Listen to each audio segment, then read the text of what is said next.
নমস্কার বন্ধুগণ, আশা করি আপনারা সবাই ভালো আছেন। ভাবার মতো কথা থেকে আমি এসে গেছি নতুন এক প্রতিবেদন নিয়ে। তা বন্ধুরা, আগে একটা কথা পরিষ্কার বলে দিই, হিয়ারিংয়ের নোটিশ পেলে ভয় পাওয়ার কোনো কারণ নেই। অনেকেই অযথা চিন্তা করছেন, কাগজ নেই, নাম কেটে দেবে না তো? তা বন্ধু, এত সহজে কারো নাম কাটা যাবে না। তাই আজকে ভিডিওটা যদি শেষ পর্যন্ত দেখেন তাহলে আপনাদের সব টেনশন একেবারে ক্লিয়ার হয়ে যাবে। তা দেখুন, নির্বাচন কমিশন এখন যেটা করছে সেটা হলো আসল ভোটার আর ভুয়ো ভোটার আলাদা করা। মানে যারা সত্যি ভারতের নাগরিক তাদের নাম একটাও বাদ যাবে না। আর যারা নকল কাগজপত্র বানিয়ে ভোটার লিস্টে ঢুকে পড়েছে তাদের নামটা শুধু কাটা যাবে। তা এখন আসা যাক আসল কথায়, হিয়ারিংয়ে গেলে কী কী কাগজ লাগবে। তো অনেকে ভাবছেন কি, মাধ্যমিক সার্টিফিকেট নেই, বার্থ সার্টিফিকেট নেই, পাসপোর্ট নেই, পেনশনের কাগজ নেই, স্কুলের সার্টিফিকেটও নেই, তাহলে বুঝি আমার সব শেষ, ভোটার লিস্ট থেকে আমার নামটাই বাদ চলে যাবে। তা বন্ধু, এরকম কোনো ব্যাপারই না, এরকম কিছুই ঘটবে না। নির্বাচন কমিশন খুব পরিষ্কার করে বলেছে, এইসব কাগজ না থাকলেও একটা মাত্র ডকুমেন্ট থাকলেই চলবে। আর সেটা কি জানেন? সেটা হচ্ছে জমির কাগজ। হ্যাঁ বন্ধুগণ, আপনারা ঠিকই শুনছেন, জমির কাগজ। যদি আপনার নামে জমির দলিল থাকে বা পাট্টার কাগজ থাকে বা বাড়ির জমি রেজিস্ট্রি থাকে, তাহলে এই একটা কাগজ যথেষ্ট। এই একটা কাগজেই আপনার ভেরিফিকেশন হয়ে যাবে। তা ধরুন আপনার নিজের নামে নেই কিন্তু আপনার বাবার নামে আছে অথবা ঠাকুরদার নামে আছে, তাতেও কোনো সমস্যা নেই। কারণ সেক্ষেত্রে আপনাকে একটা কাজ করতে হবে। কি করতে হবে? ওয়ারিশ সার্টিফিকেট বের করতে হবে। আর এই ওয়ারিশ সার্টিফিকেট আপনি আপনার নিকটস্থ পঞ্চায়েত অফিস বা ব্লক অফিস থেকে সহজেই পেয়ে যাবেন। খুব বেশি সময়ও লাগবে না।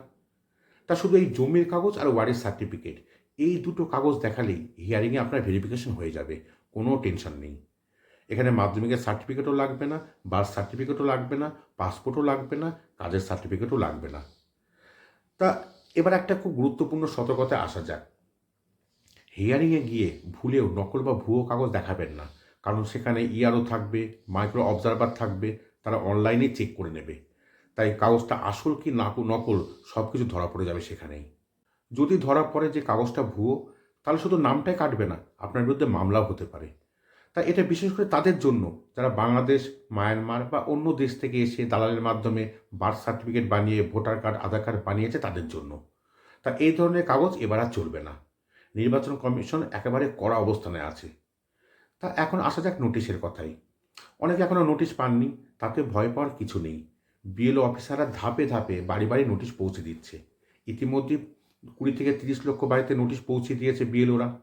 27, 28, 29, 30 এই তারিখগুলোতে আলাদা আলাদা দিনে হিয়ারিংয়ে ডাকা হচ্ছে। তা যেদিন ডাকা হবে সেদিন ঠিক সময় গিয়ে আপনার কাগজটা দেখাবেন। এটা আপনাকে করতেই হবে। যদি আপনি নিয়মটা না মানেন তাহলে কিন্তু সমস্যা হতে পারে। নির্বাচন কমিশন আগেই বলে দিয়েছে, নিয়ম ভাঙলে 100% নাম কাটা যাবে।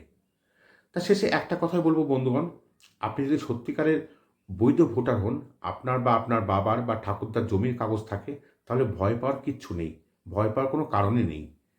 এই এসআইআর হিয়ারিংয়ে একজন বৈধ ভোটারের নামও ফাইনাল লিস্ট থেকে বাদ যাবে না। তো আশা করি পুরো বিষয়টা আপনাদের কাছে খুব পরিষ্কার। যদি ভিডিওটা ভালো লাগে অবশ্যই লাইক করবেন এবং বন্ধুদের সঙ্গে শেয়ার করবেন।